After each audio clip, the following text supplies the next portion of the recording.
Peace and welcome to the culture here on the Black Star Network. I'm your host, Farajii Muhammad. Thank you so much for tuning in and being a part of the conversation. Folks, we got a lot to talk about. First, let's talk about what's happening in the state of Kentucky as the Kentucky House has decided to move forward on defunding DEI at public universities. We're going to be checking in with my big brother, Brother Shanadu Wakorfor, to get the latest on that. Also, former President Donald Trump over the weekend at that Ohio rally, he shows that he is honoring those who were a part of that January 6th insurrection.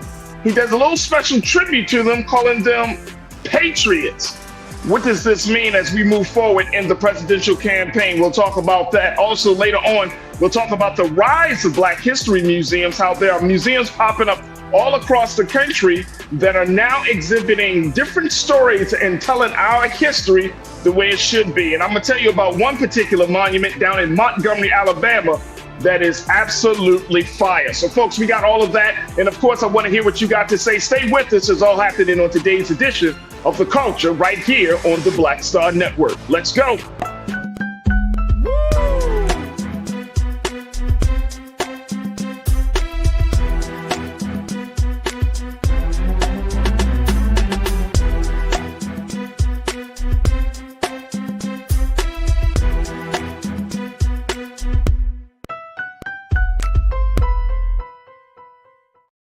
All right, folks, welcome to the culture here on the Black Star Network. I'm your host, Farajii Muhammad. Thank you so much for tuning in and being a part of the conversation. Folks, we are streaming live on various platforms. First, let me tell you about our home platform. You can check us out there at blackstarnetwork.com. That's the website for the dynamic network that we're on, blackstarnetwork.com. You can go to the website, download the app for free. Make sure you go on and download the app on all of your devices, whether it's on a Google device, whether it's on Apple, regardless of what device you're on, you can download the app for free with Black Star Network. And we also invite you to check us out on social media and follow us at Black Star Network. Check us out there, as well as make sure that you put a little something in the bucket to continue to power us and move us forward in this digital movement. So go to our website today at blackstarnetwork.com, show your love, and we thank you for your support. Now, we're also streaming on a number of other platforms. You can check us out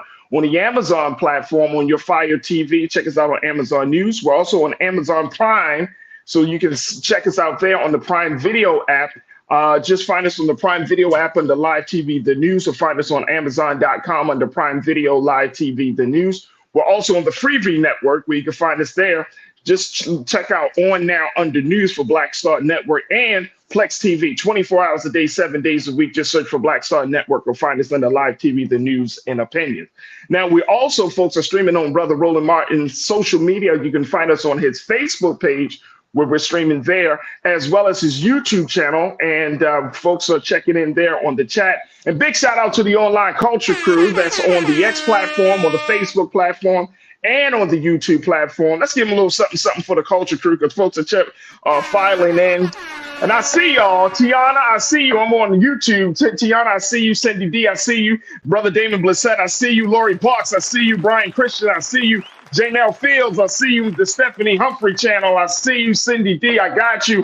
Make sure y'all join us in the conversation. Post your comments, share your thoughts, and be a part of the discussion today. Now, I'm joined by my fantastic brother. This brother has so much great analysis and insight about what's going on in the world. He is a diversity, equity, and inclusion specialist. He's an activist, and he's just an all-around good brother. My brother, Shanadu Wakorfor, is joining me today. Shanadu, peace, big brother. How you feeling? I'm good. I can't complain. Good. Let's talk about what's happening in the state of Kentucky right now, where the Kentucky House voted last week, Brother Shanadu, to stop funding for diversity, equity, and inclusion offices at public universities. And this is the ongoing trend that we're seeing in states that are led by Republicans, that they are stopping the funding, they are shutting down programs, they are blocking any type of initiative for DEI. And many in the Kentucky House, the GOP has essentially said that these efforts for around DEI is a failure, and Democrats defending them as pillars of support for students from representative groups. Now, I want to share this part with y'all, folks. Take a look at this quote here from NBC News. On the second, I'm looking at the second paragraph. The overhaul bill passed the House by a vote of 68 to 18, sending it back to the Kentucky Senate, which passed a much different version. House members stripped away the Senate's language and inserted a replacement that takes a tougher stance on DEI initiatives at public university campuses. The Senate will decide in coming days whether to accept the new version. The GOP has supermajorities in both chambers. What do you make of this, Brother Shenadu, as this continues to be the trend in GOP-controlled states? Yawn. Why are you scared though? Like that, I think we talk about this all the time with DEI. We talk about this with affirmative action. Remember, these are not efforts to bring, and I love when people say, oh yeah, this DEI, this wokeness, it's bringing the worst of the worst or whatever, or it's changing the standards.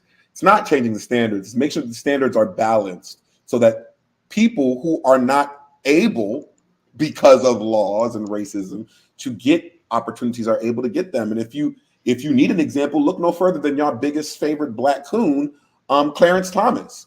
Him getting into Harvard. The affirmative action was helpful to him because the way things were set up, they wouldn't even look his way. It's not about if you have the skills or not. It's that your laws are set up to not look folks' way. I think my issue with the DEI dog whistle that everybody's calling in every state is that it's pretending. It is pretending as if these Black or Latinx or Asian or women or LGBTQ, sexual gender minority folks that are given chances through these DEI initiatives, it's making it as if they are the less than. And yeah. I always push the opinion of, if you all are saying that, yeah, the DEI folks are the worst of the worst, if you need to be qualified, look at the people who weren't so DEI folks and their qualifications. Reagan and all of his mistakes, and Bush and all of his mistakes, and Trump. Why is there space for those who, quote unquote, got in the right way? Why is there space for those folks to not be perfect? But then when it comes to folks who are DEI, it's always that they are being labeled as they're the worst of the worst. And you see that's the same strategy that they use when they're discussing immigrants, when they say, oh yeah, they're illegals, they're the worst, they're the rapists, they're the killers. But then you want them to do labor, you want them to work at the factories. Like, make it make sense. Hey, bro, I'm with you 1,000%. And it's crazy because there is this ongoing conversation as if DEI is the big boogeyman of society. Oh, we can't have diversity, we can't have equity, we can't have inclusion. And I'm wondering if Black folks in these states from Kentucky and other states that are pushing back against this, especially in the public university space, I'm wondering if Black folks are saying enough is enough, and whether there's a groundswell of folks that are going to kind of rise up and say, you know what, we're not going to take this anymore. These are public places, and if you start to shut it down, where they're saying, oh no, this is not acceptable, then you're essentially going against the interest of the public, and that's even a bigger problem for democracy. And so, I want us to have these, I think it's important for us to keep track of these states and how they're moving and how they're moving forward. Let me just say this, then we're going to take our first pause because a couple of crew members got something to say about this. And folks, post your comments as we're having these conversations. Cindy D, my sister, first up, you said America will need more Black history museums as DEI continues to be taken away. Black history is American history. Yeah, we're going to need more Black history museum. We're going to certainly talk about that. But then also, we're going to need some supplementary outside spaces to have these conversations about our history.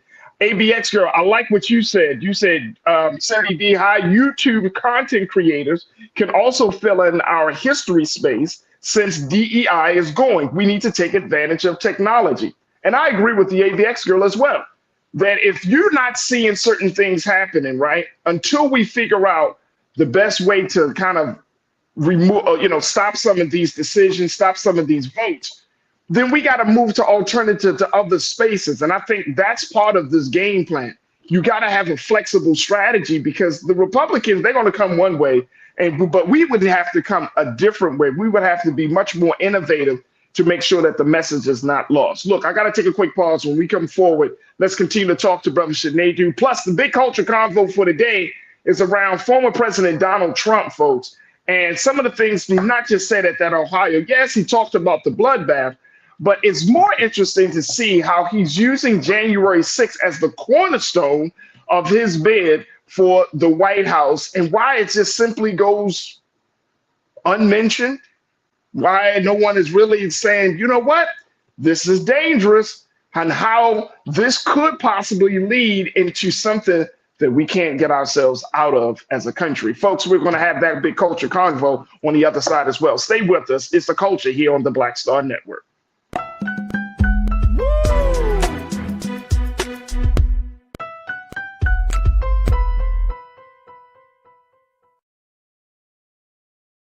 Pull up a chair, take your seat.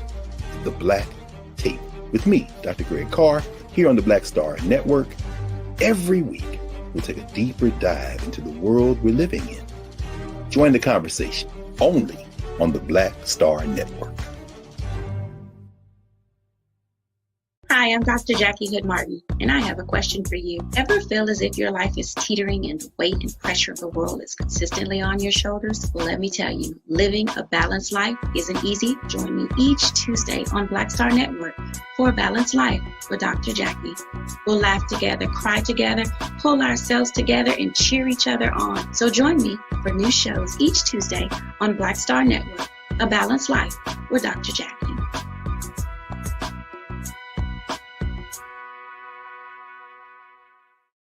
Don't you think it's time to get wealthy?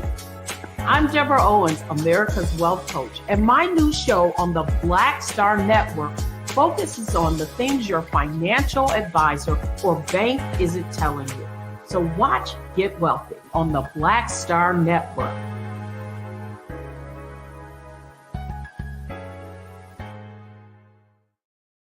When you talk about blackness and what happens in Black culture, we're about covering these things that matter to us, speaking to our issues and concerns. This is a genuine people-powered movement. There's a lot of stuff that we're not getting. You get it, and you spread the word. We wish to plead our own cause.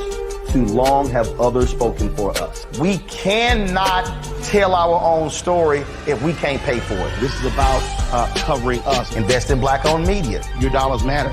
We don't have to keep asking them to cover our stuff. So please support us in what we do, folks. We want to hit 2,000 people, $50 this month, raise $100,000. We're behind $100,000, so we want to hit that. Y'all money makes this possible. Checks and money orders go to P.O. Box 57196, Washington, D.C. 20037-0196. The Cash App is $RM Unfiltered. PayPal is R Martin Unfiltered. Venmo is RM Unfiltered. Zelle is Roland at RolandSMartin.com. Hatred on the streets, a horrific scene, a white nationalist rally that descended into deadly violence. White people are losing their damn minds.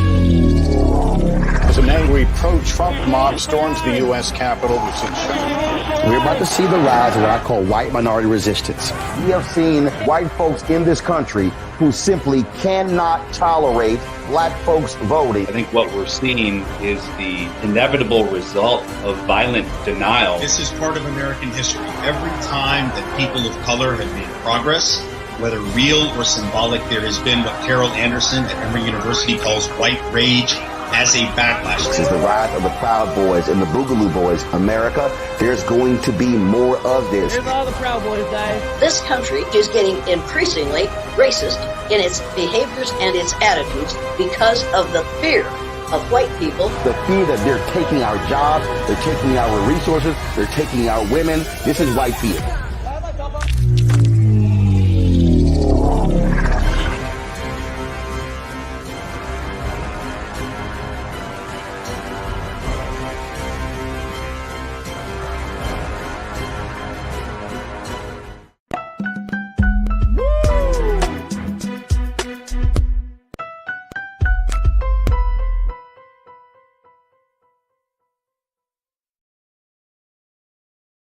All right, folks, welcome back to The Culture here on the Black Star Network. I'm your host, Farajii Muhammad, joined by my brother Shanedu Wakofor, diversity, equity, inclusion specialist. He's also an activist and advocate. As we talk about what the Kentucky State House is doing as they're looking to defund DEI. Very quickly, brother Shanedu, I want to get your take on this. When you're talking about defunding these particular efforts, how much of an impact does that make, not just on the budget, but how much does that impact does that make or take away from the quality of the environment at these public universities? Because this is all a public university setting. So what are we talking about would change at a Kentucky public university? Well, you think about Kentucky and its location, you think about the importance of first of all, you have to think about institutions. As much as institutions love folks that are in state, they also love people who are out of state and also international students, because out of state international students, they pay more money to go to university. So when you think about removing DE&I, you're also thinking about dwindling your incoming student numbers, because prospective student numbers, because folks don't want to go to a school where they're not understood. This is a different time. It's not okay for you to have a school that their cuisine isn't halal for those who are of faith, or even kosher for those who are of the Jewish faith, or even literally, or even having vegan and vegetarian options for those who are vegan and vegetarian. Like that, these are just very small things, but that is what DE&I is looking at. You're thinking about the sexual gender minorities. If folks' genders are not being affirmed at their schools, if certain bathrooms are not up to certain qualities, these are things that pronouns, these things, when you think about folks that are going to school, these are consumers. And when they go to, let's call the schools grocery stores, if the grocery store doesn't have what I need, and that is for multiple different groups, then I won't patronize that school. I won't patronize that business. And I feel like this could be hard because a lot of schools' strategies, HBCUs in particular, their strategies are to kind of pivot towards those of different cultures, to, again, grow the revenue, but also grow the dynamic of the institution. And again, these are just the small things. What about the staff and the administration that is to cater to these cultural competencies that are different? And it's not only DE&I for race. Let's talk about ADA. Let's talk about folks with disabilities. We have to also think about those who are neurodivergent. This is also what DEI is addressing. I think what's funny is when people look at DEI, they just, let's say what it is. You see DEI, you see nigga. That's what you think, but that's not what it is. And it's been proven many times that folks like to zero out on very specific things when it comes to diversity, equity, and inclusion. It's also for white women as well. Same thing we said about the affirm. It's also for women as a gender as a whole as well too. So we hear this, the statement, cut the nose to spite your face. Just like we said about affirmative action, that's what we're doing here. And this will affect everybody. Because what business, when you think about it from a economical perspective, think about these businesses that are coming in thanks to the Build Back Better, the IRA, Infrastructure Reduction Act, that President Biden has put into place. There are billions of dollars for multinationals to come into this country.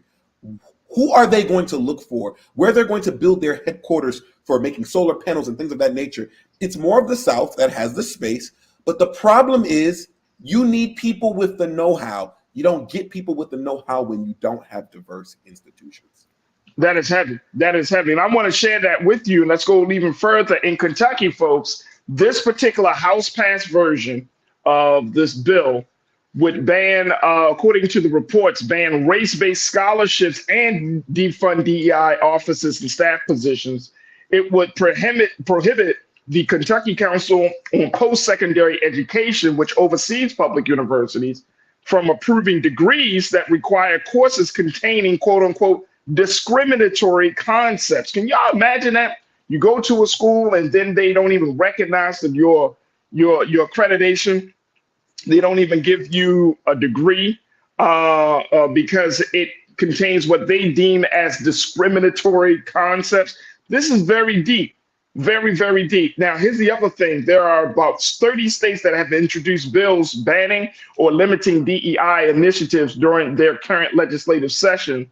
And, NBC News, they put up this map of the country. There are only 3 states in this country that have enacted any type of bill against DEI. Y'all can figure it out. Tennessee, Texas, and Utah. But there are a number of other states that either introduced DEI bills or that bill has passed at least one chamber of the state government. So we're seeing this. But getting back to the piece that is about public university, you're talking about the impact it has on Black students, women, all types of minorities. And it's not just about the race. It also comes down to the degrees. And that is crazy. That is crazy that you can go to school in some of these states, and guess what? Your degree will not matter. All right, let me go to what the crew is saying around this issue. And folks, post your comments as we're talking a little bit about what's happening in the Kentucky House. Veteran of Truth, you said this: the new generation of young Black teens of America today have no clue what's going on in America and how their culture is being taken away. The same is being done to the Native American people. And you continue, Veteran of Truth, to say, this struggle needs all people, Asian, Middle Eastern, Native American, must come together as we all have the same struggles against one race of people. Veteran of Truth, I truly appreciate you. Welcome to the chat. Thank you so much for that beautiful comment. What do you say to that, Brother Shanadu? I was going to say, and this is where we call for solidarity, because I'm glad that Veteran of Truth spoke about Asian, because what's interesting is people forget that there is a minority within Asian. When it comes to Asian students, in particular in America, look at those going to Ivy Leagues. There's always a broader brush painted on Chinese students. But we're forgetting that there are so many other Asian countries in the ASEAN Council, whether that be, people from Myanmar, Thailand, the people from Cambodia. They sometimes, because we paint Asia, we say Asia, but what we're meaning is China. There are smaller countries within Asia that DEI will actually help to make sure that you are getting a representation at the seat of the table. And I think this is really where solidarity matters, because it's not just a Black thing. And even if it was just a Black thing, okay, let's say it was just a Black thing. If they do it and succeed with the Black group, because we are a small minority group, what do they think they're going to do to you if you're a small minority group? And we've seen that from time to time. In certain situations, we say never again to certain things. But if it happened to one group, it could definitely happen to another. And absolutely, I would close and say, interestingly enough, it just reminds me of when Trump was in office and they wanted to repeal Obamacare. But what do you have to replace it? Because if you have nothing to replace what you believe is problematic, then you're not repealing it because it's problematic or that it's an issue. You're repealing it because you're racist. Point blank. Look, this is crazy. This is crazy. And this is all a concerted effort that I think that a lot of Republican GOP controlled states are putting into place as they try to clear a pathway for their nominee, Donald Trump, so that way he can do what he needs to do. And if he gets into office, it opens up the door for him to do certain things as well. So this is the very interesting. Again, this is the Kentucky House. It still has to pass the Senate there in the state of Kentucky. There is some tension around the language and how this will happen and how this will move forward.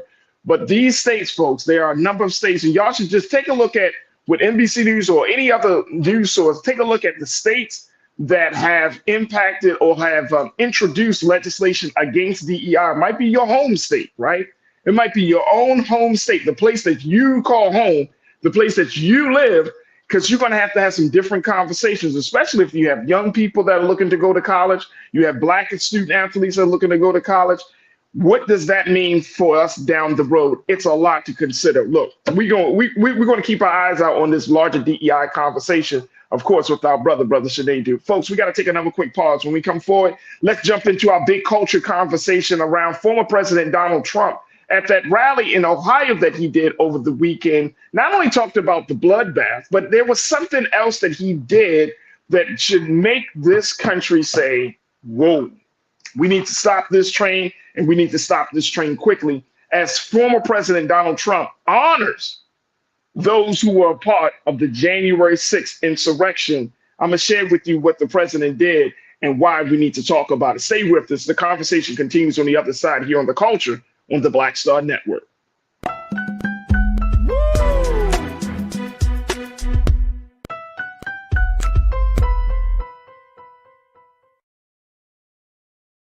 Hatred on the streets, a horrific scene, a white nationalist rally that descended into deadly violence. White people are losing their damn minds. As an angry pro-Trump mob storms the U.S. Capitol, we've seen shooting. We're about to see the rise of what I call white minority resistance. We have seen white folks in this country who simply cannot tolerate black folks voting. I think what we're seeing is the inevitable result of violent denial. This is part of American history. Every time that people of color have made progress, whether real or symbolic, there has been what Carol Anderson at Emory University calls white rage as a backlash. This is the rise of the Proud Boys and the Boogaloo Boys. America, there's going to be more of this. Here's all the Proud Boys, guys. This country is getting increasingly racist in its behaviors and its attitudes because of the fear of white people. The fear that they're taking our jobs, they're taking our resources, they're taking our women. This is white fear.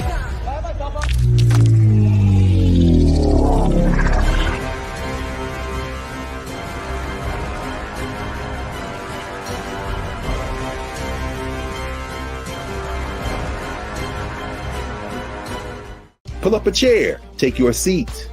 The Black Tape with me, Dr. Greg Carr, here on the Black Star Network. Every week, we'll take a deeper dive into the world we're living in. Join the conversation only on the Black Star Network. When you talk about blackness and what happens in black culture, we're about covering these things that matter to us, speaking to our issues and concerns. This is a genuine people-powered movement. There's a lot of stuff that we're not getting. You get it, and you spread the word. We wish to plead our own cause. Too long have others spoken for us. We cannot tell our own story if we can't pay for it. This is about covering us. Invest in black-owned media. Your dollars matter. We don't have to keep asking them to cover our stuff. So please support us in what we do, folks. We want to hit 2,000 people, $50 this month, raise $100,000. We're behind 100,000, so we want to hit that. Y'all money makes this possible. Checks and money orders go to P.O. Box 57196, Washington, D.C. 20037-0196. The Cash App is $RM Unfiltered. PayPal is R Martin Unfiltered. Venmo is RM Unfiltered. Zelle is Roland at RolandSMartin.com. Hi, I'm Dr. Jackie Hood Martin, and I have a question for you. Ever feel as if your life is teetering and the weight and pressure of the world is consistently on your shoulders? Well, let me tell you, living a balanced life isn't easy. Join me each Tuesday on Black Star Network for A Balanced Life with Dr. Jackie. We'll laugh together, cry together, pull ourselves together, and cheer each other on. So join me for new shows each Tuesday on Black Star Network, A Balanced Life with Dr. Jackie.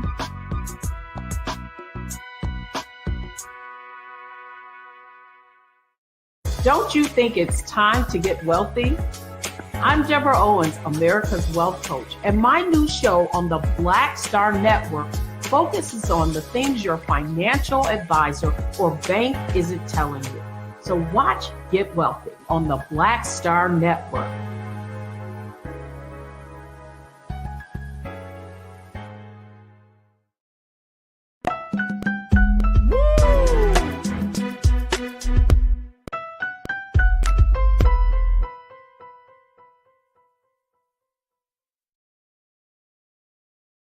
All right, folks, welcome back to The Culture here on the Black Star Network. I'm your host, Farajii Muhammad, joined by my brother Shanedu Wakorfor.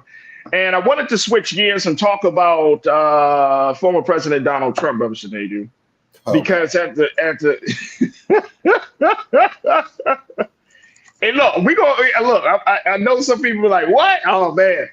But I wanted to bring something up because I saw this piece in the Associated Press, and it clicked for me. It really, really clicked for me, right? And this is not coming from a space of fear. This is coming out of a space that we need to be aware. All right, folks. So, crew, just take it as that. Like, that is the intention behind it. This is not to create fear, but this is just to make people aware that these things are happening. So the former president, he had a weekend rally in Ohio. He already said some controversial things about the car industry and bloodbath and those things. We talked about that yesterday. But this was his first rally where he is seen as the Republican Party presidential nominee. The thing that he did, let's put quote 1 up on the stage, please. Up on the screen, please. At this rally, Trump stood on stage, his hand raised in salute to the brim of his red MAGA hat as a recorded chorus of prisoners in jail for their roles in the January 6th attack sang the national anthem. Then an announcer at the rally asked the crowd to please rise for the quote, for the horribly and unfairly treated January 6th hostages. And people did, and they sang along to that national anthem. Then after that national anthem was sung, Trump said they were unbelievable patriots as the recording ended. He also previously vowed to pardon the rioters. He promised to help them the first day we get into office. Let me throw something else out there, Sinead Dooms, that I want you to take. Let's look at quote 2. In heaping praise on the rioters, Trump is shifting blame for his own role in the run-up to the bloody mob siege and asking voters to absolve hundreds of them and himself over the deadliest attack on a seat of American power in 200 years.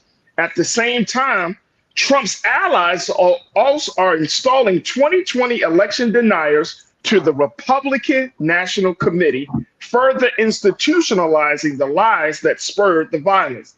That raises red flags about next year when Congress will again be called upon to certify the vote.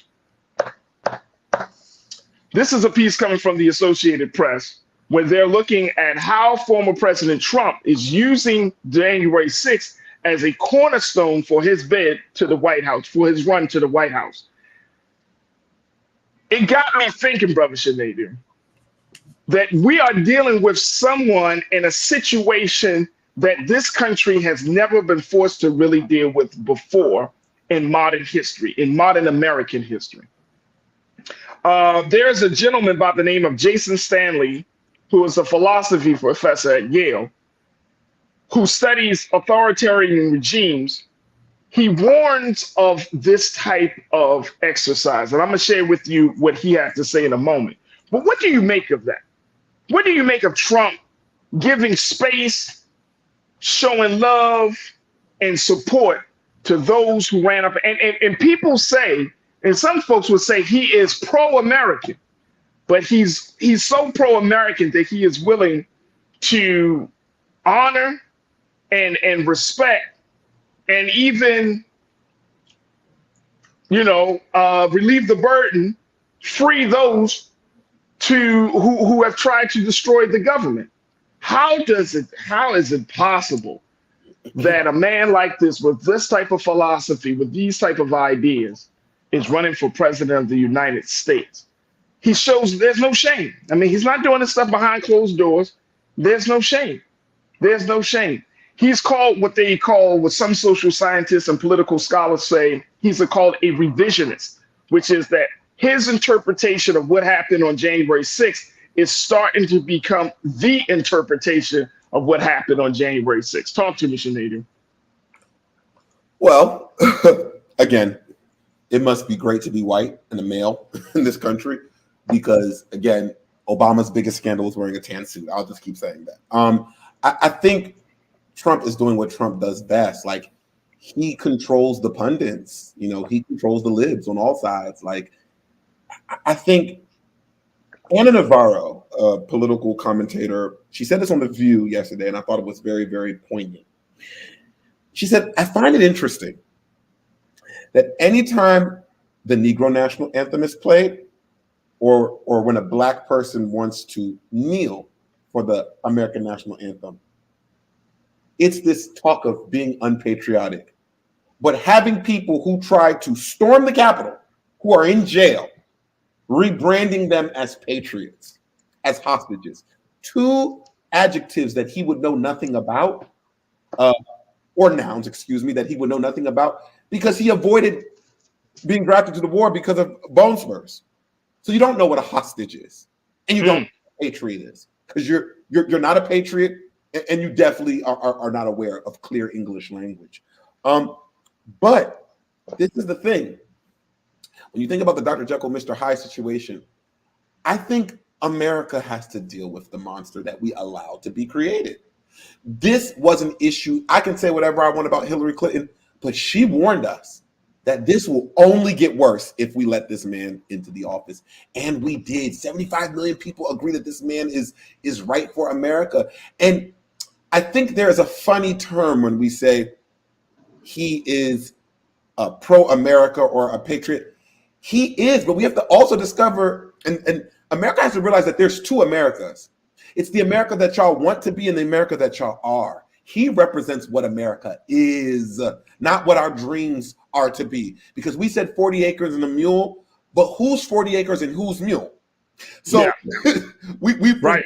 when we use flowery words to describe our democracy and how great we are to whom, to how, to what, and through what?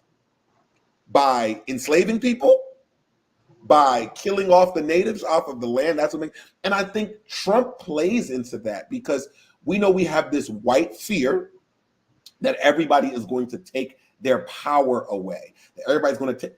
Well, here's the question. Well, how'd you get the power in the first place? Was it democratic? And, you know, my sister always tells me the guilty person always has the most to say. They're always the most worried. The innocent person is chilling. And I feel like this white fear, if him even saying the idea of bloodbath, like these terminologies that he's using that just gets him more media play, get more people to donate, whether he wins or loses, what's going to take place between November and January next year should be alarming. This year into next year should be alarming to people, because he is good at playing at the fears of not just the poorest, no, just the dumbest, no, but the most intelligent as well. And they continue to back him up because America historically has always been about preserving the white male ego. It doesn't matter if you're smart, because we saw that with Gore Bush. Gore was a better candidate than Bush, but look who we got. That is America. So I think he's a visual example of what we really are. And it's funny because we all like to pretend like we're better than this. Fuck that. You have seen forms of Donald Trump your whole life. In your cities, in your towns. He has now made it to the big screen. America, smile. This is yourself. All right, let's see what the crew has to say, and then we're gonna take another quick pause. Felita Cavett, welcome to the chat. You said, Felita, this is what the South did and has done with the Civil War. Axe Haley and Scott and Thomas and others. You're talking about that revisionist history, who tried to reimagine and try to redefine what we all know to be the truth, but they try to place it into a space of alternative facts, Felita. I'm with you right there. Thank you. And I hope you continue to add to the conversation. As we look at this, Nicole Spicer, my sister, you said we need to take the 45 seriously when he is threatening bloodbath if he doesn't get reelected. January 6, 2021 was a test run. I think that's the sentiment of a lot of people. That's the sentiment of a lot of people. Nicole, thank you so much for posting that. And I think that is what it's amazing to me. And I want to take another quick pause. But this is amazing. I mean, man, this goes to show you how far this revisionist history will go. In the same report from the Associated Press that they're talking about this, they quoted a staff member of Trump's. I want to pull this up real quick, and then we're going to take a quick pause. They quoted a staff member. Now, first, let me just let y'all know, more than 1,200 people have been charged in the storming of the Capitol. More than 1,200 people. So I wanted to throw that out there because some of us may not know how many people were actually charged. 1,200 people were actually charged. But listen to this. This is Trump's National Press Secretary, Caroline Leavitt. She said that the Justice Department has spent more time prosecuting the former president and targeting Americans for peacefully protesting on January the 6th than other criminals. 5 people died, folks, on January the 6th. That doesn't sound like a peaceful protest. Then she said this, President Trump will restore justice for all Americans who have been unfairly treated. Brother Sinead, what Twilight Zone, Black Mirror episode are we living in, bro? What? And again, what world are we living in when flowery words are only used for one people? You made a good point. 5 people died, right? 5 people died. 5 people died. When the young folks rioted after the death of Freddie Gray in Baltimore, no one died, but y'all called it riots. Terminology is key. Is key here. Every time an underserved or a suppressed community voices themselves, it is riot. It is this. It's all these negative terms. But you all were rioting over democracy taking its place. There was no proof that the election was stolen. You all were rioting over democracy, and now you all are calling patriots when you are trying to take over your own government. Like, do you realize that the folks who were certifying at the time of January 6th, Republicans were still in power? So you're going, and that's why I think the Republican Party has such a deep fracture, because you were literally going against your own. What the hell are you even fighting for? And to me, I'm sorry, somebody has to say this. I am sick of white fragility. Y'all, we know what the hell they did on that day. Let's stop minimizing that.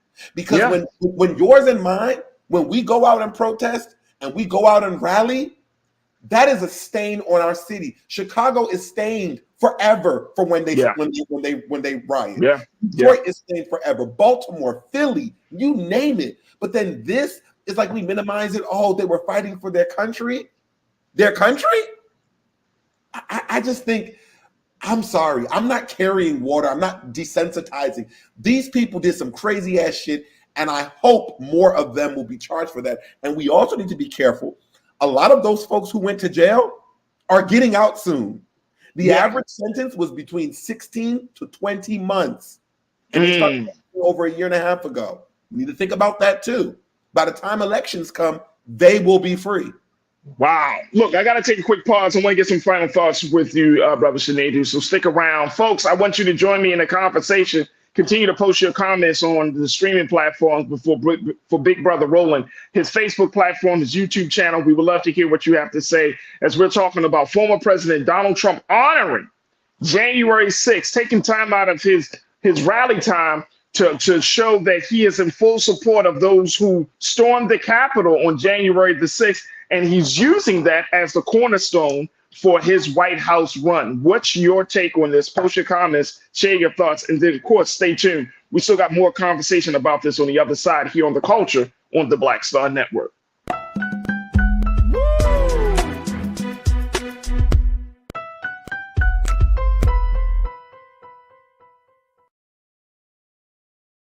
Hi, I'm Dr. Jackie Hood Martin, and I have a question for you. Ever feel as if your life is teetering and the weight and pressure of the world is consistently on your shoulders? Well, let me tell you, living a balanced life isn't easy. Join me each Tuesday on Black Star Network for A Balanced Life with Dr. Jackie. We'll laugh together, cry together, pull ourselves together, and cheer each other on. So join me for new shows each Tuesday on Black Star Network, A Balanced Life with Dr. Jackie.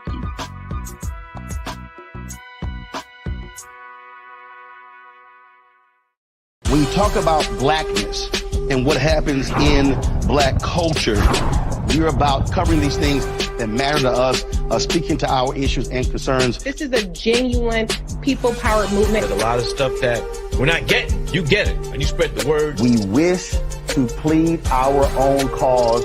Too long have others spoken for us. We cannot tell our own story if we can't pay for it. This is about covering us. Invest in black-owned media. Your dollars matter. We don't have to keep asking them to cover our stuff. So please support us in what we do, folks.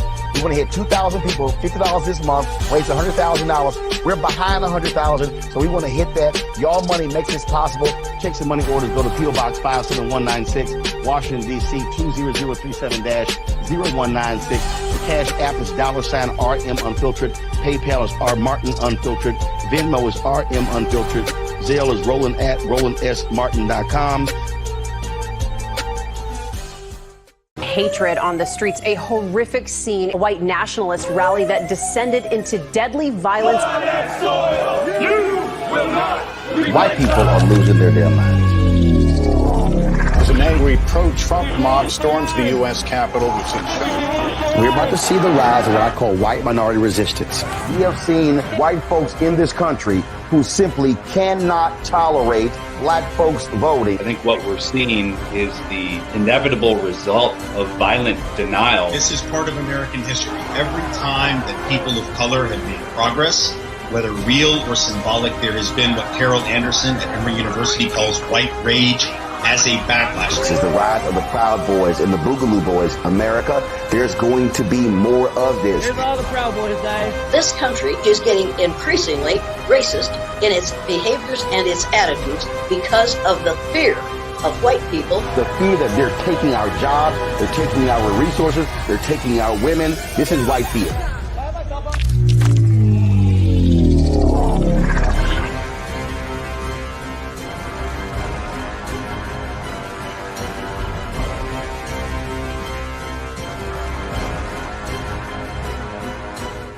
Pull up a chair, take your seat.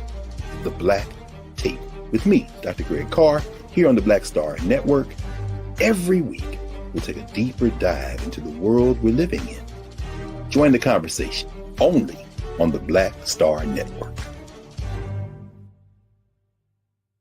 Don't you think it's time to get wealthy? I'm Deborah Owens, America's Wealth Coach, and my new show on the Black Star Network focuses on the things your financial advisor or bank isn't telling you. So watch Get Wealthy on the Black Star Network.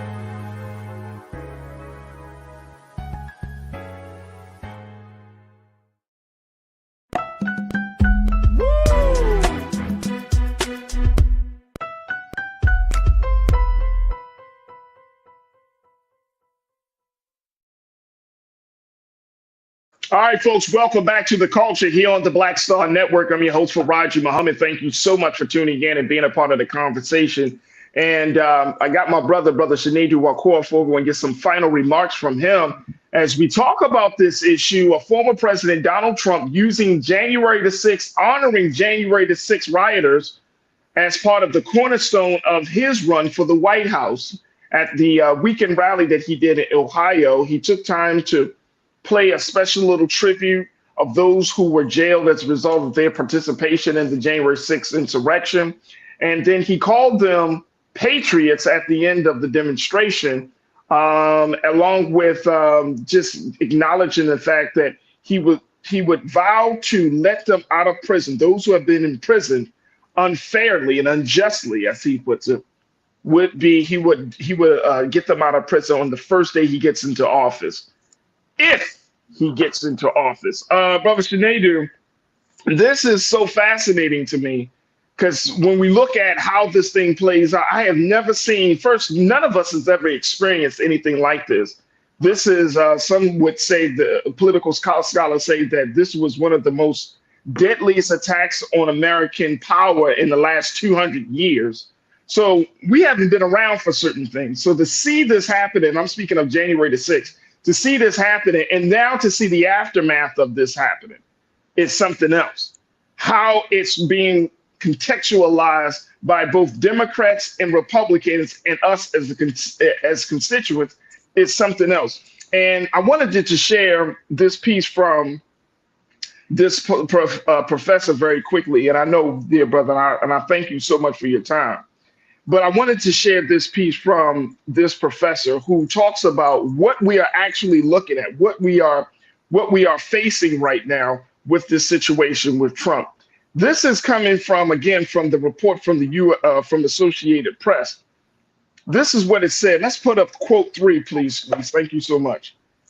When you're looking at all of the things that are happening, from the fact that they installing 2020 election deniers and all of these things into the RNC and just how they're revising history, taken together, it's what those who study authoritarian regimes, this is paragraph 1, folks, I'm looking at, is those who study authoritarian regimes warn is a classic case of what's called consolidation, where the state apparatus is being transformed around a singular figure, in this case, Trump. According to Jason Stanley, who is a philosophy professor at Yale, said, listen to Trump, he said. When a coup against the democratic regime happens and it's not punished, that is a very strong indicator of the end of the rule of law and the victory of that authoritarian movement. Now, Mr. Stanley is the author of a book called How Fascism Works. He also said, Americans have a hard time understanding that what happens in most of the world can happen here too. Woo! Woo! Brother native. What happens in most of the world? We hear about coups. We hear about governments being overthrown. We hear about factions of the citizens of the country deciding to take violent action. We hear about all of that. And some of us tend to believe, oh, that could never happen in America. But then we see January the 6th. We hear about political figures being attacked. We hear about judges being threatened because of, like, the judge down in the case of Fannie Willis down in Georgia, how he was threatened by Trump supporters. Like, you hear about these things, but there's still this thing in your head, like, this is never going to happen. But even more so than that, the very strong indicator of the end of the rule of law and the victory of that authoritarian movement. You said it earlier, bro. He's going through this whole process. This man is the presumptive nominee. He is going to be the nominee for the GOP, for the Republican for the Republican Party. And that means that in spite of his indictments, in spite of all that he has done, his fraud case and all of that stuff, this man can still run for president of the United States. This is unchecked, unpunished behavior. And people say, well, what did he do on January the 6th? Did you not hear the speech? Did he not say, we're going to take that walk down to Congress, to the Capitol? Unchecked. And I'm looking and I'm saying to black folks in this country, we better wake up. And again, this is not rooted out of fear. This is rooted out of awareness that we have to wake up to recognize that if they are checking somebody who's supposed to be, quote unquote, for this country, if justice is not being served right now, then what should we expect? What can we expect? Go ahead, brother Shanidu. You got the word on this, brother. White people are always going to do white things. That is my belief. I think, again, it is, don't take my word for it. FBI director says that the biggest threat to national security in this country is white nationalism. Full stop. They were in full regalia. They were with their platoons in their many numbers. They were horse mounted, if you will, on January 6th. And the person who they kowtow from is the 88 indictment, twice impeached, disgraced, presumptive Republican candidate that is able to run for president. I just want y'all to understand that a person who can go to jail for certain issues in different states, Florida in particular, sometimes not even able to vote. Not even able to vote. Right. Some of us go and go to jail or go to prison or whatever and can barely get a job. Right. Based on our history. This is somebody who is 88 times indicted. This is somebody who has a history of being a failed businessman, a crude, shrewd businessman, a racist, a misogynist, anti-Semite. I mean, you name it. They're badges of honor for him. And this is the person that led a group of people who, by the definition, if y'all forget, FBI's job is to be the top cops of our country. And they said that white nationalism is our biggest threat. And we know that at least 3 white nationalist groups, at the very least 3, were responsible for what happened on that day as they adhered to their overlord, Donald J. Trump. There's nothing for me to say. We see the writings on the wall. And I say this, it's just white people playing around. And I say that because they're going to find ways to circumvent this. But I shout out to Tish James and Fannie Willis, Tish James in New York and Fannie Willis in Georgia, because yet again, Black women to the rescue. Sucks, but yet again, it seems like we are the only ones doing the job. So I don't have much to say here. I just want to watch this play out because I've seen white people in this movie before. I've seen them make a horrible depiction of themselves and win Oscars at the end of the day. So I'm just going to keep watching. Hey, look, that's the only thing we can do to a certain degree. But, and I said this yesterday, Brother Sinead, on the show. I said the only thing that's stopping Trump from getting back into the seat is the people. The people, the American people, right? Yeah. That's the only thing. We are literally in a time where our sanity, our view of ourselves, all of that is being challenged, and we're going to have to make some decisions. This is so much bigger than Biden and Trump. I'm really serious, y'all. This is bigger than Biden and Trump. This is bigger than Biden and Trump. You're seeing something happening, right? And as the American people, you got to ask yourself the question, like, where do I stand on this? It said in a piece from AP News that even as Republicans worry privately that Trump risks turning off women and independent voters he would need in the general election rematch against Biden, top aides have said there's only so much that they can do as Trump is going to be Trump. And those white women will vote for him. We saw that in the exit polls because, and I think everything is historical, and this is why people ban books. Just like what we saw in slave time, just like what we saw in the feminist movement. It has been proven that white people will go against themselves, white women in particular, will go against their own interests just to uphold the white patriarchy. Because you barely hear people denouncing this man unequivocally. We saw with Nimrata, Nikki Haley, when she decided to step down, she said, "I will not endorse him." We'll see.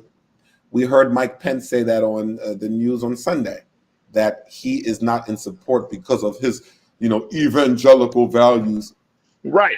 Why just can't you know what I find funny?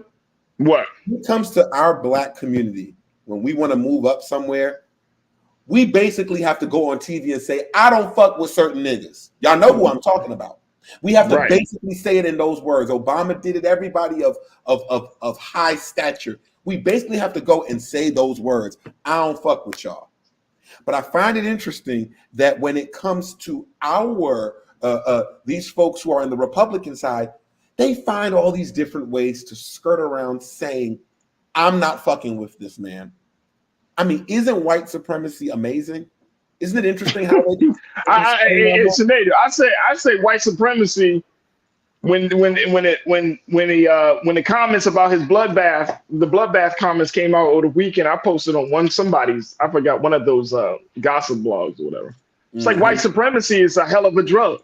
It is. You know what I'm saying? It's a hell of a drug. And when you got to the point where you can't even stand on any type of morals, values, or you can't stand on no principles. Mm-hmm. Mitch McConnell, weak as water. You reluctantly endorse him. Mm-hmm. Other Republicans in the party, y'all know the man is destroying the party. Y'all know the man was, his own followers were calling for, y'all were the ones running on January the 6th in the hallways of Congress. You weren't being embraced. You were running from me. You were just as afraid as Nancy Pelosi and all of the other Democrats, but then you stand with the man. And this is, again, this is bigger than one man. It's this, you stand with this idea of that, oh man, well, if I don't stand with them, then they're going to do this to me. And that's weak. At the very least, Mitch McConnell, he made fun of your wife. Your wife. And you still rolling with him. And you still rolling with him. See, at the very least. You see what I'm saying? Mike Pence, look. Hey, bro, Mike Pence flip-flop on his support, right? But these are the same supporters that had a gallows in the middle of the White House, right there on it, saying hang him. But you like, you doing this, what? And then you expect the American people to take you seriously. You expect the American people to follow your moral authority, but you can't come outright and just denounce a man that whose followers literally tried to kill you and who has not said anything to derail that. He didn't say, oh, no, don't go that far. He kind of laughed at it. A wise man once said that behavior that we're talking about is called bitch assness. Look, I can't take it, man. Like, this is crazy. And then again, I'm gonna go back to this and I'm gonna let you go, brother Sinead. We got to take a quick pause. Then after all of this, here's how it comes back home for Black America. We see all of this stuff happening. We see the diminishing of the rule of law. We see all of these special conditions being made for him and his people. And then you want us to put hope and faith in a system that doesn't even punish the most flagrant violator of the system. But you want us to put hope and faith in that? No, come on, man. Come on. Look, we got to take another quick pause. Brother Sinead, my brother, I thank you for the extra time you gave us today. Truly appreciate you, bro. I thank you. God willing, we'll reconnect with you next week, man. But thank you so much for being, all right? Yes, sir.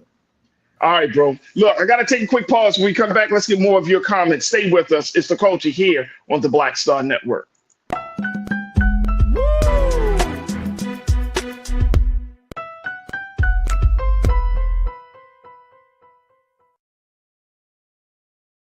Pull up a chair, take your seat. The Black Tape with me, Dr. Greg Carr, here on the Black Star Network. Every week, we'll take a deeper dive into the world we're living in. Join the conversation only on the Black Star Network.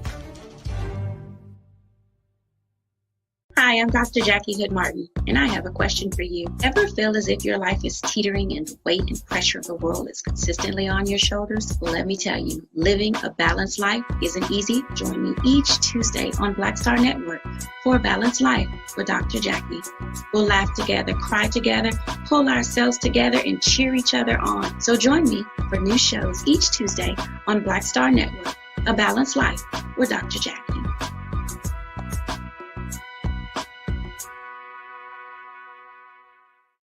Don't you think it's time to get wealthy? I'm Deborah Owens, America's Wealth Coach, and my new show on the Black Star Network focuses on the things your financial advisor or bank isn't telling you. So watch Get Wealthy on the Black Star Network.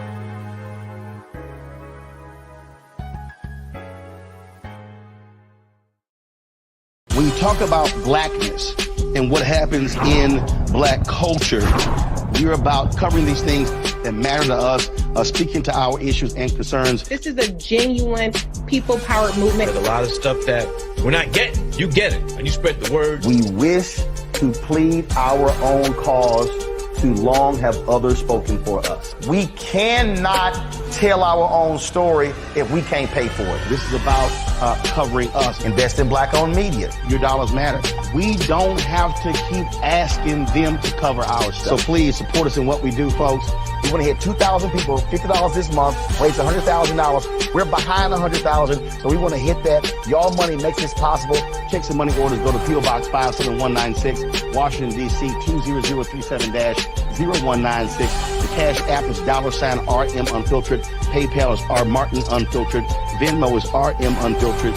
Zelle is roland@rolandsmartin.com. Hatred on the streets, a horrific scene, a white nationalist rally that descended into deadly violence.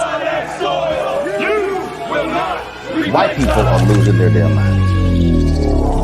As an angry pro-Trump mob storms the U.S. Capitol, We're about to see the rise of what I call white minority resistance.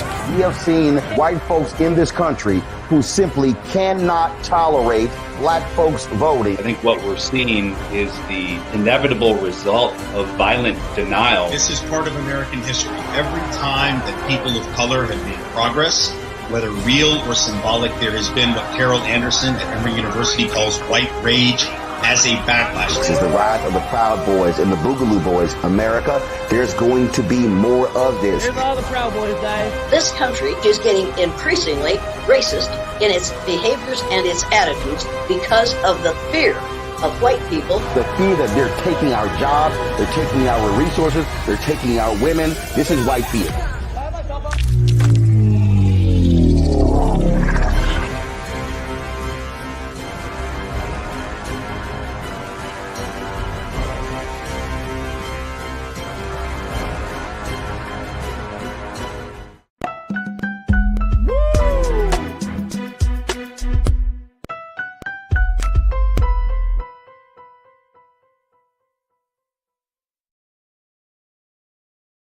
All right, folks, welcome back to The Culture here on the Black Star Network. We've been talking about former President Donald Trump and how he has done his part to show his support and honor to those who were a part of the January 6th riot. And this is a cornerstone. This is a part of his White House run, folks.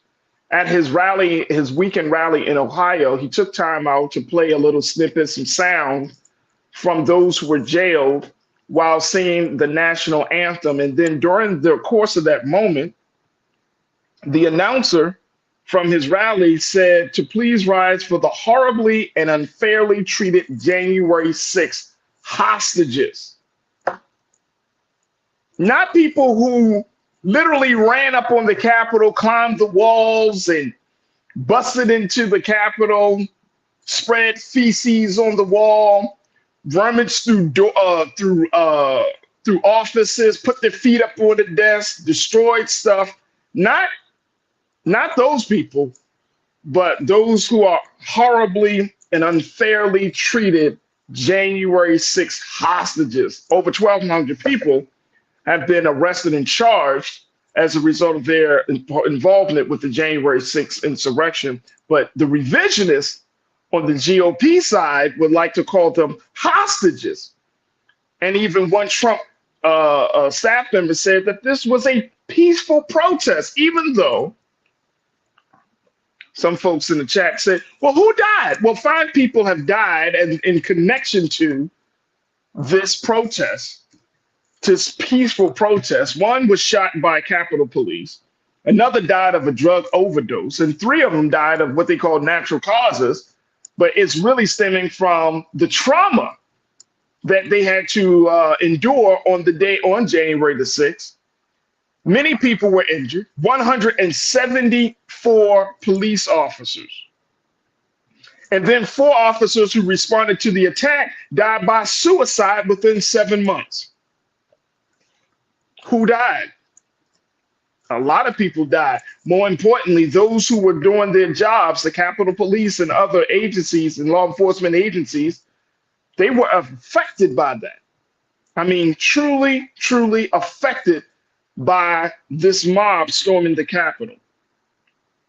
So I wanted to take a few more moments to get your take on this, because what we're seeing in this country, even with the candidacy of former President Trump, is something that I don't think any one of us are truly have been, familiar with. And I'm gonna go back to what the philosophy professor at Yale said when he said Americans have a hard time understanding that what happens in most of the world can happen here too. He's the writer, Jason Stanley. He is the author of the book How Fascism Works. But he talks about us having a hard time to accept the fact that in this part of the world, that in our quote unquote democratic system, that you could have a situation like this. It's just hard for us to wrap our minds around because we have been so used to rule of law. We've been so used to, and I'm gonna just say that with tongue in cheek, because as Black folks, we've always gotten the short end of the stick. We haven't received full justice as we deserve, but we have been so used to kind of things being in a stable. Sometimes when it get chaotic, yes, they would have moments of chaos, but then at the end of the day, it will kind of come back down to a point where we get some new people in office, we change some policy, but we're looking at something very different here, folks. We're looking at something very different here. Let me go to what you have to say, crew, and I'm gonna just take just a few more minutes to have this conversation. Brian Christian, my brother Brian, thank you for checking in. You asked a question, and this is rooted in the question that Dr. King posed to this country many years ago.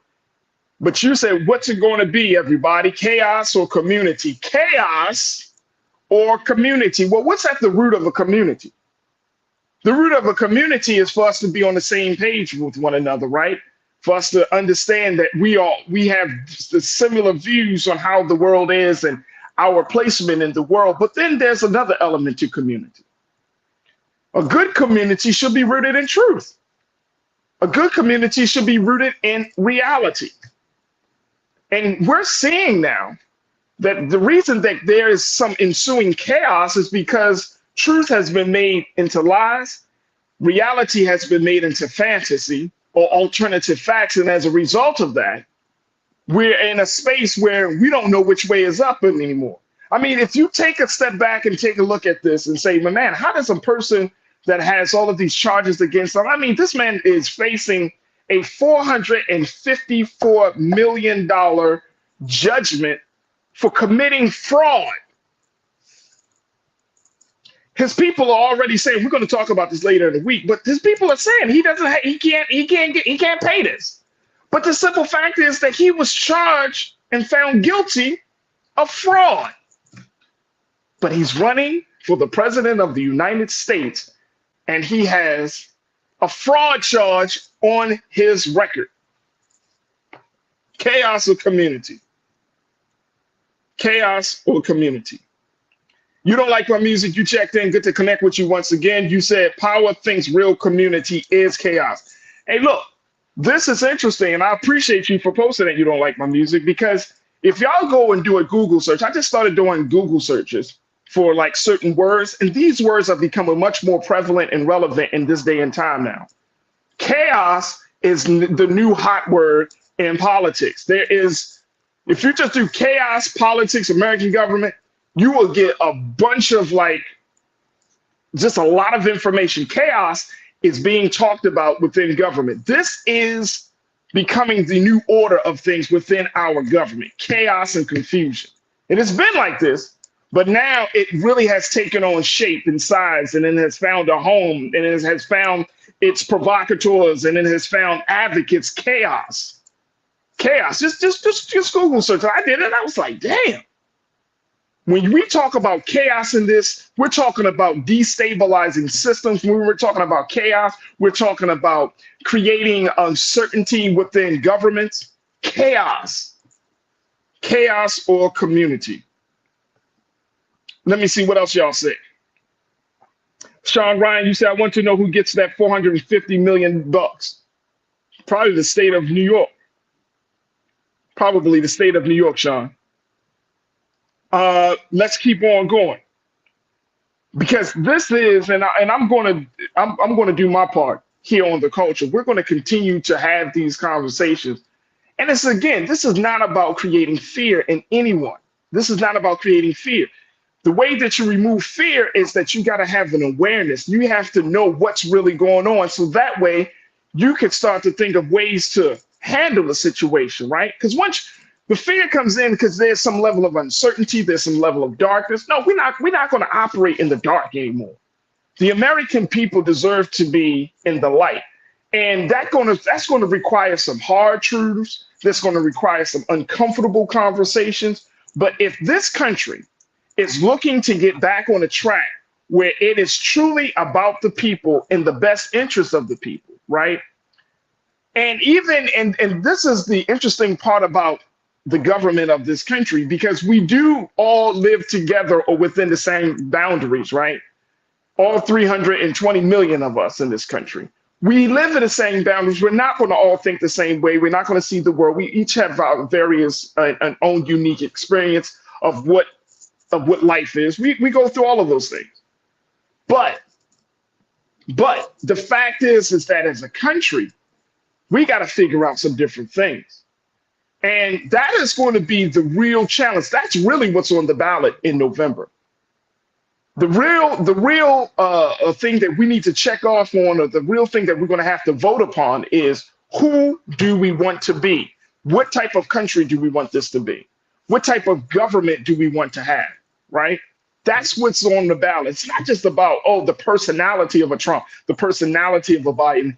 It's talking about what is the true vision that the constituents have, not what political figures want us to embrace, but what is the vision that you have in your life as part of this country called the United States of America?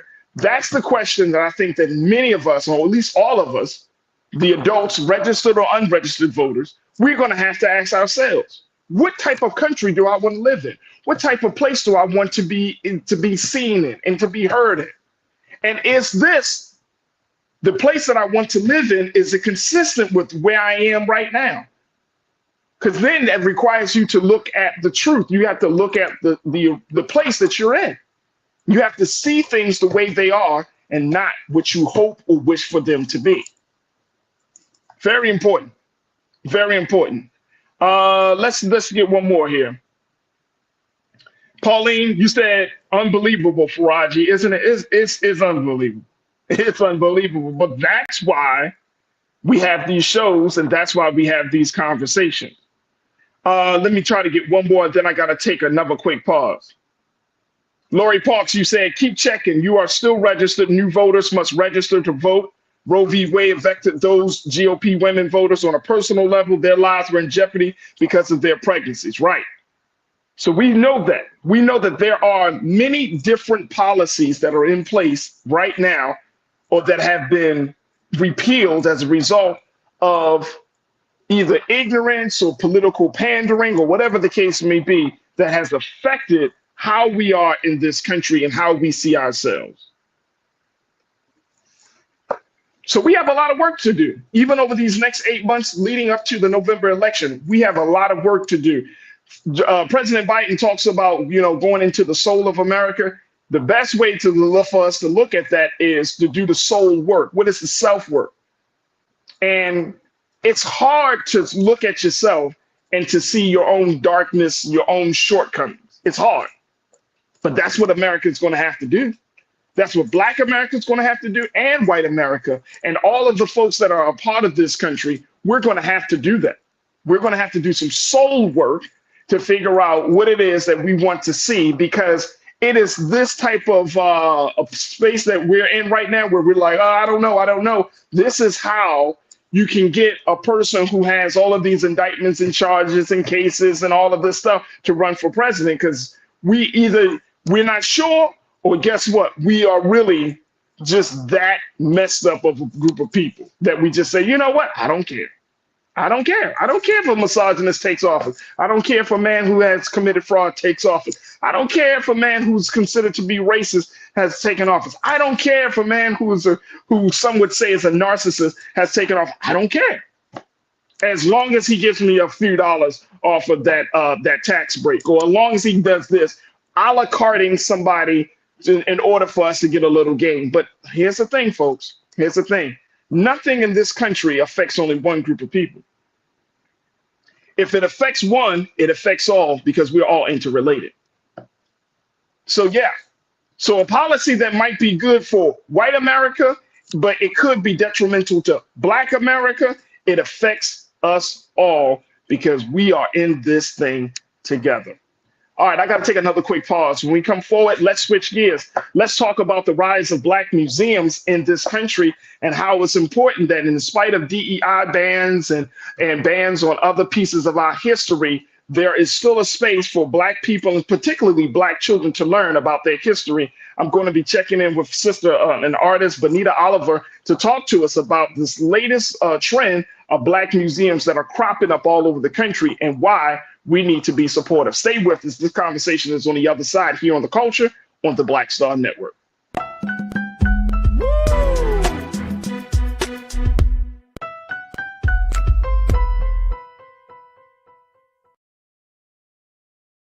Hi, I'm Dr. Jackie Hood Martin, and I have a question for you. Ever feel as if your life is teetering and the weight and pressure of the world is consistently on your shoulders? Well, let me tell you, living a balanced life isn't easy. Join me each Tuesday on Black Star Network for A Balanced Life with Dr. Jackie. We'll laugh together, cry together, pull ourselves together, and cheer each other on. So join me for new shows each Tuesday on Black Star Network, A Balanced Life with Dr. Jackie.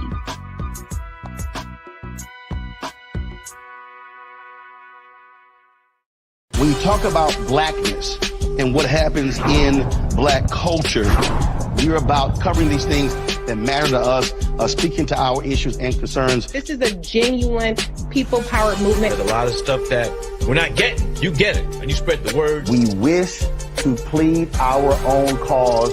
Too long have others spoken for us. We cannot tell our own story if we can't pay for it. This is about covering us. Invest in Black-owned media. Your dollars matter.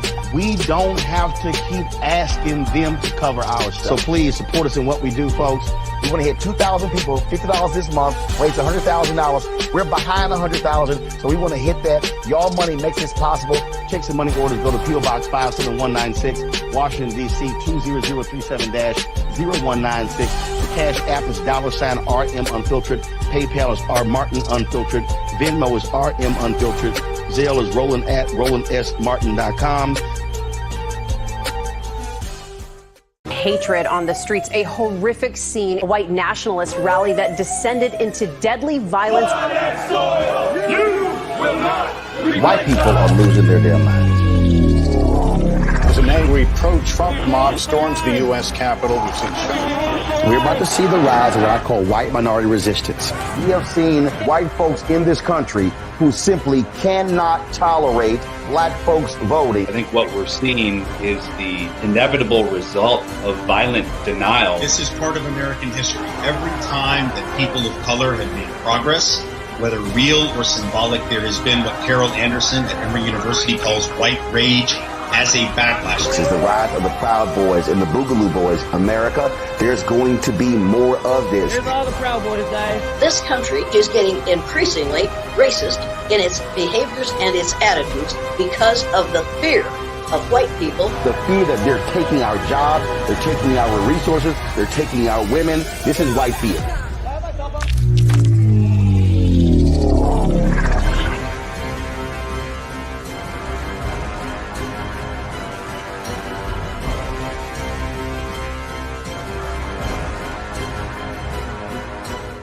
Pull up a chair, take your seat.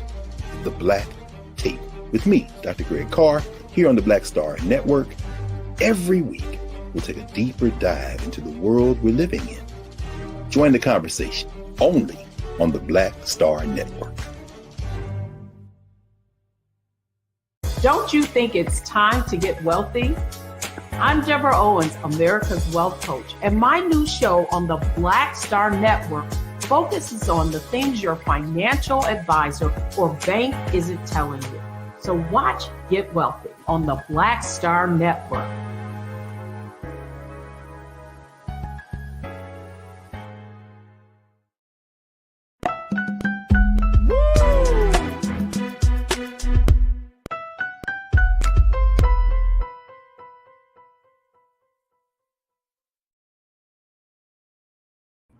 All right, folks, welcome back to The Culture here on the Black Star Network. I'm your host, Farajii Muhammad. Thank you so much for tuning in and being a part of the conversation as we're streaming live on the various platforms. You can check us out on Big Brother Roland Martin's social media at Facebook, and we're on his Facebook page, we're on his YouTube channel, and also big shout out to those who are watching us on the X platform. So big shout out to the Culture crew on all three of those spaces.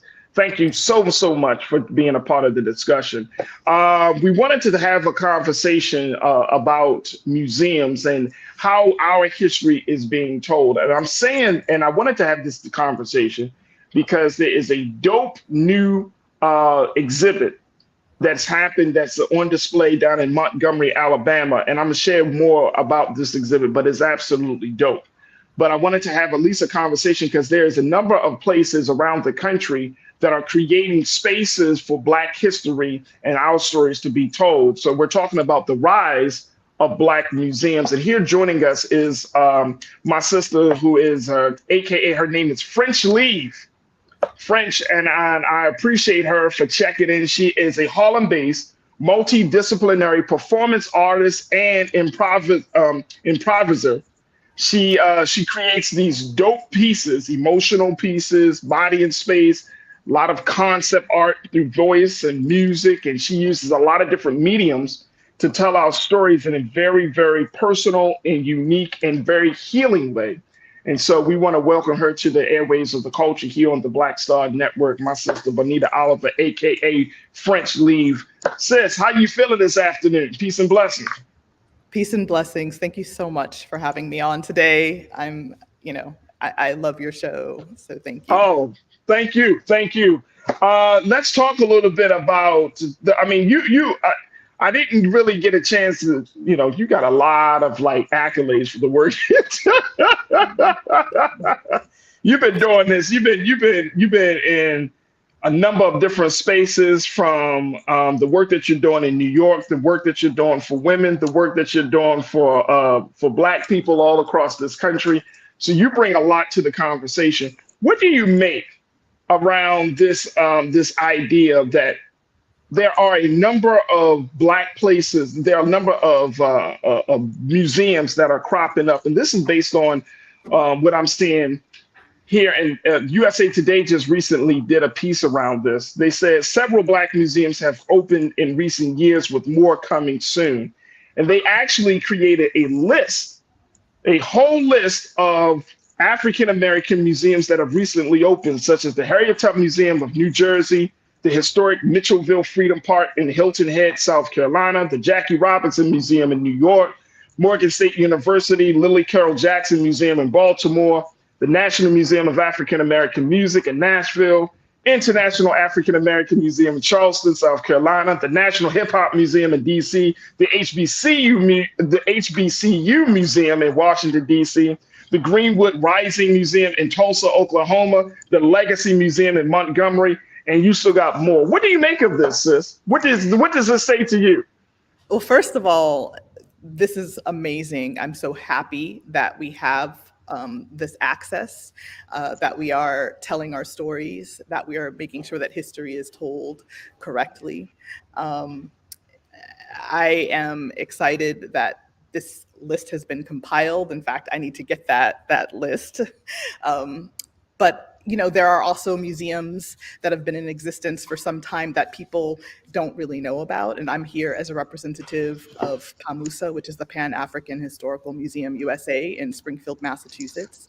And there are so many of these museums that have been around for some time that we also need to know about. But in any case, I think that right now, there's no better time than now to have this upsurge in new museums when history itself is being threatened in terms of our educational system. There are so many people pushing back on making sure that history is told in a way that truly reflects what has happened on this planet. So, absolutely. And sis, what do you make of this? I think that it's important for us to have museums, and I'm very excited to even have these museums.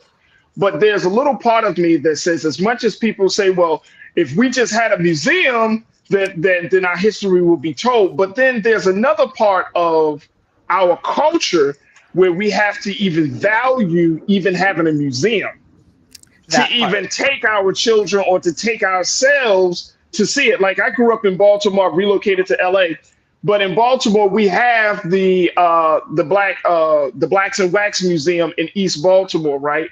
But part of the issue that they face, as in even in a predominantly black city, Sister Benita, even in a predominantly black city like Baltimore, they still struggled to get black folks to come through the museums. They had to do fundraisers. They had to look for sources for funding outside of, with the state of Maryland and other places, right? Because culturally, that is still not, correct me if I'm wrong, it's still not a part of our experience growing up. Sadly, am I right or wrong on that? Sadly, I do not think you are wrong, unfortunately. Okay. I thought I was crazy. No, and that makes that, it hurts. It hurts, but it's very true. It starts at home. We have to make sure that we are raising our children, exposing them to alternative sources of information, letting them know that there is value in our history and our stories and our personhood and our humanity. We have to change our value system. So that I think is a big part of understanding why we have the situation that we have where people aren't supporting these museums that have been in existence. I think that parents need to take their kids from an early age to museums. Luckily, I was blessed to have parents who understood the importance of this. I spent a lot of time at museums. I was involved in museums. I was a part of a junior docent program, basically a program that allowed young people to facilitate tours at the local museums. And again, I'm from Springfield, Massachusetts. So that program was initiated by a woman named Luana Hood. She had an inroads with many of the cultural institutions in Massachusetts where I'm from. But we need to value our history. We need to value the arts. We need to see them as a means of storytelling, as a way of seeing our world, reflecting on our world. It's so important to have these institutions. And what kind of programming needs to happen at these museums? There's another great museum that exists in Baltimore, the Reginald F. Lewis Museum in Baltimore. It's a big museum in like downtown Baltimore, really around it's in the tourist area of the city. Beautiful museum. I mean, the building is beautiful. They got all different types of exhibits. So it's really, really dope. But what kind of programming are we talking about here that is really going to capture the hearts and the minds and the spirits of our people to say, you know what, this is something that we needed. And again, like I've done work with the Reginald F. Lewis Museum. I was involved in a couple of programs, and I'm gonna tell you, when I go to the programs, some days, depending on what was happening, it would be packed out. They would have us in 200, 300 people. Other days it would be like less than 50, right? So what type of programs do you think are needed, and how can artists be a part of that process to engage the community to such a level that we do see the museum as another major institution of our community?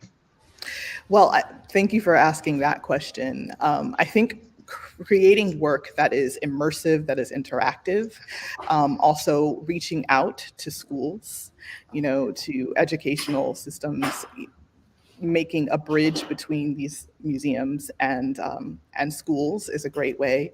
And I think people who are passionate about history, like yourself, like me, anyone who is on here probably is passionate about, our story being told. So taking an initiative and creating these programs where there are none. I think our culture, we love music as a means of communication, as a means of storytelling. I think creating these experiences that are engaging on multiple sensorial levels, these are all ways to kind of spark interest in our young communities. So Luana, the woman who started PAMUSA, she was one woman, one individual. And she approached the local museums to get a program started for young people. She succeeded in doing that. And to this day, years later, this was started in 1995. This museum is still in existence. And it started with one woman, taking it upon herself to make the initiative to get these programs started. So, and now they're in schools in the city. They create programming with partner institutions, and it's a tremendous resource. So I think, again, incorporating, engaging the community through incorporating multiple different mediums of art and storytelling is important. Very, very important. Sister Bonita, we're going to take a quick pause. When we come back, I want to continue to get your thoughts about this idea of the topic of the rise of Black museums. Plus, I want to highlight a sculpture park in Montgomery, Alabama. And I'm sure you've seen the pictures, Sister Bonita, and I'm going to ask my team to pull the pictures up. Wait till y'all see the Freedom Monument Sculpture Park. I got to share some pictures, especially if you're already in the Alabama area, in the Montgomery area. I've never seen any type of exhibit like this, but this needs to be in every park across this country. It is super dope. We're going to talk a little bit about that as we continue the conversation on the other side. Folks, join us in the discussion, post your comments in the chat, and stay with us. It's The Culture here on the Black Star Network.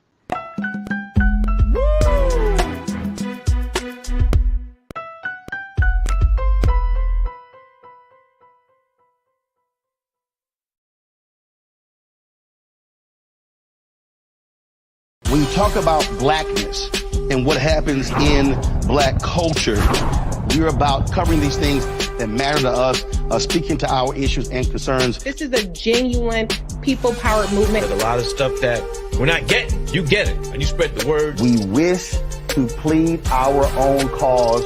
Too long have others spoken for us. We cannot tell our own story if we can't pay for it. This is about covering us. Invest in Black-owned media. Your dollars matter.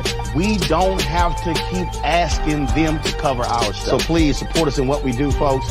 We want to hit 2,000 people, $50 this month, raise $100,000. We're behind 100,000, so we want to hit that. Y'all money makes this possible. Checks and money orders go to P.O. Box 57196, Washington, D.C. 20037-0196. The Cash App is $RM Unfiltered. PayPal is R Martin Unfiltered.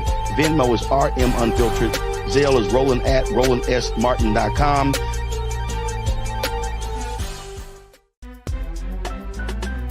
I'm Farajii Muhammad, live from LA. And this is The Culture. The Culture is a two-way conversation. You and me. We talk about the stories, politics, the good, the bad, and the downright ugly. So join our community every day at 3 p.m. Eastern and let your voice be heard. Hey, we're all in this together. So let's talk about it and see what kind of trouble we can get into. It's The Culture, weekdays at 3, only on the Black Star Network. Folks, Black Star Network is here. Oh, no punches! I'm real revolutionary right now. Support this man, Black Media. He makes sure that our stories are told. Thank you for being the voice of Black America, Roland. I love y'all. All momentum we have now, we have to keep this going. The video looks phenomenal. See, this difference between Black Star Network and Black-owned media and something like CNN. You can't be Black-owned media and be scared. It's time to be smart. Bring your eyeballs home. You dig?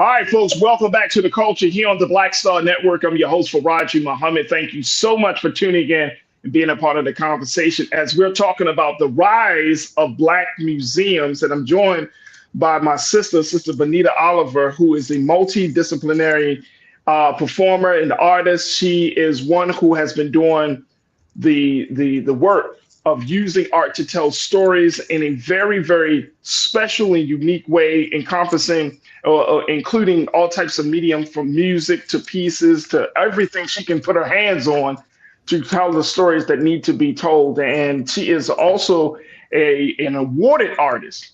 She's been doing the great work. She's Harlem based, so you know how Harlem rolls. Y'all know how Black Harlem is, man. Y'all know how Black folks in Harlem is with the arts. We ain't even got to talk about that history, because that history runs deep and long, and you know Yes, indeed. They have been on the front lines of using art and creating the Renaissance like never before. But our sister Benita Oliver is joining us. She's got and Benita, I want to make sure that we do you justice by putting out the information about your upcoming event that you have at the Chelsea Factory that's coming up in April. So I want to make sure we do that. But I want to kind of get your take on what we're still seeing here. A lot of this, as we're talking about museums, is rooted in funding. I know as an artist, this is a huge, huge challenge for artists. My sister Lana, she said, we must demand for federal funding of these spaces and demand our tax dollars are used to support our history. And I'm in full and complete agreement with that, Lana. Absolutely. There should be a line item in every state budget for Black museum and Black spaces. But talk to us, Sister Benita, about how we should work on that. If the state is, especially in some of these states that don't even like, DEI, they don't want to teach Black history. How do we fund these type of spaces? Yeah, well, that is the question, isn't it? That is the question, because that would only be a start, first of all, but it would be a great start to actually make sure that in every city there is funding for museums, especially historical museums. I think, again, it comes down to us advocating and making sure that we are putting the pressure on to ensure that these museums are either created or supported, that they're not under threat of losing their spaces. I mean, I know that happens. Sometimes a community-run museum, is just kind of like hanging by a thread. So it takes community support to be able to ensure that these institutions can continue to serve the community. So we need to self-advocate. We need to get out there and make sure that we're putting the pressure on to ensure that these museums are funded. Absolutely, and there is a reason for it. I want to pull up, if we can, Lise. Let's pull up the picture of the museum in Montgomery, Alabama, folks. This is the Freedom Monument Sculpture Park in Montgomery, Alabama. Look at this one. These are the type of images. This is coming from Simone Leigh. This is part of the equal justice that have created a space or sculpture parks, and they have a number of them. This is just one of them. But look at this. The Equal Justice Initiative in Montgomery, dedicated to taking an unflinching look at the country's history of slavery, racism, and discriminatory policing. They have a number of different sites, and let's see if you get a chance, Lise, let's pull up the one for Freedom Monument Sculpture Park, the latest one, and I sent that link to you. But when you're looking at this, when you see these things, right? Like I've been to a lot of different museums, but when you see our people express our story, our pain, our trials and triumphs, when you see all of that, it's really a different experience, Sister Benita. It is such a different experience, right? And I have two small children. My son is 10, my daughter's 4, and we, exposed them. We exposed them, like let them know. Like that Black history, the Great Blacks in Wax Museum in Baltimore, they have an exhibit around slavery. And you go down to it. Now this right here, look at this, y'all. Make this real big. This is dope. Thank you so much, Lise. This is Black Renaissance by Raven D. Clark. It's bronze 2023, but This is the museum. Look at this sculpture park. This is the Freedom Monument Sculpture Park in Montgomery, Alabama, where you can take a path past some of these pieces depicting the lives of enslaved people in America. Look at I mean, this thing is incredible. This is incredible. This is in Montgomery, Alabama, one of the traditionally known as one of the most racist cities in the country. And you seeing this type of work. Incredible. It's so beautiful. And, this is what I'm talking about in terms of creating immersive experiences. They have many different artists displaying work. I have not been, and I plan on going myself. But you're also able to see some of the modeled homes that some people who were enslaved would have lived in. You're walking through different pathways to see different sculptures, different representations of our people with a dignity that is deserved. Our ancestors were so powerful to be able to survive what they did, and the contributions that we have made to society are innumerable. Absolutely. So putting our people on display in such a beautiful and dignified way. It's very important for young people to see this from an early age. And I'm a big supporter of that. And I hope everybody will go to see this if they can. Take a museum tour. That's something that I've always, my parents, we would do. We would travel to different museums across different states to see what's out there. This is a way for families to bond, to come together, to have new experiences together. After you go to the museum, you come home, you reflect on what you saw, you have conversation to digest what you just saw, to process what you just saw together. Everyone, having a chance to respectfully share. This is important. This is not only important for our self-awareness, for our self-esteem, for building, but it's also about building connection and community. I hope everyone will go and also check out that list that you mentioned early on in our conversation. Take a family trip and do a museum tour. Absolutely. And that list is from USA Today. So all you got to do is Google Black museums in USA Today. I know we're short on time. So talk to us about the upcoming event that you have for Namesake by you, Benita Oliver. It's at the Chelsea Factory. If y'all want to get more information, you can go to chelseafactory.org, Chelsea, CHELSEA, factory.org. Sister Benita, what is this exhibit or this event that you have coming up? Thank you so much for giving me the space to share. So for Namesake, we'll be at Chelsea Factory in New York City on April 3rd at 7:30 p.m.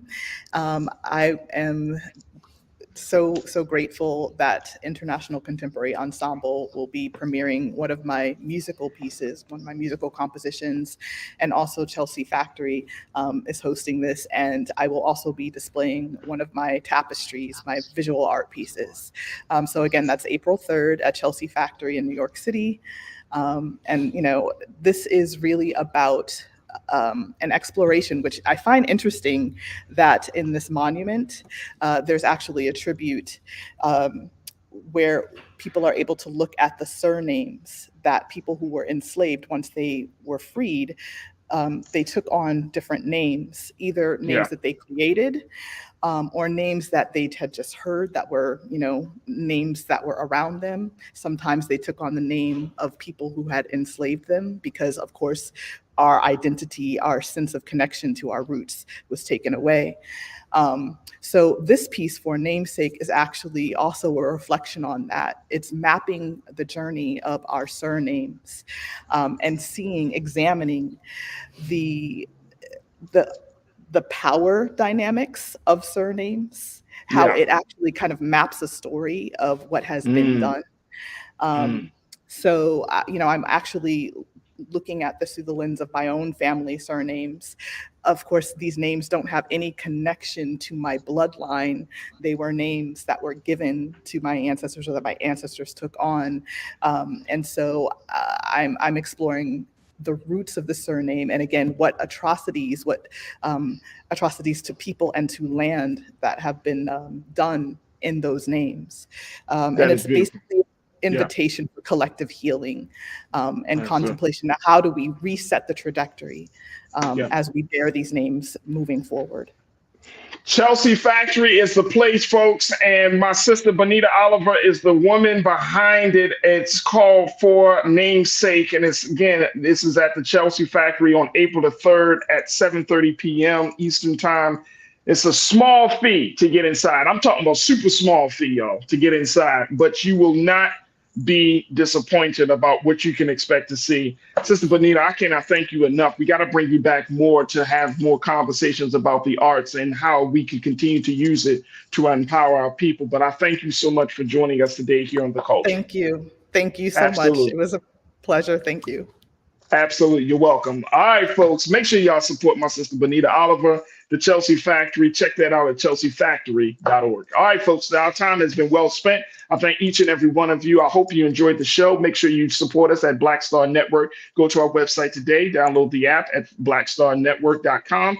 Download the app. Follow us on social media. Also follow me, yours truly, on social media at Farajii Muhammad, on Facebook at The Real Farajii, on Instagram, and at Farajii on the X platform. And I would love to connect with you. Stay tuned. Up next at 6 p.m. is Roland Martin Unfiltered. As always, never be afraid to challenge what's wrong. Stand for what's right while being yourself in the process. God willing, we'll talk tomorrow for another exciting edition of The Culture right here, exclusively here on the Black Star Network. Talk to you soon. Peace.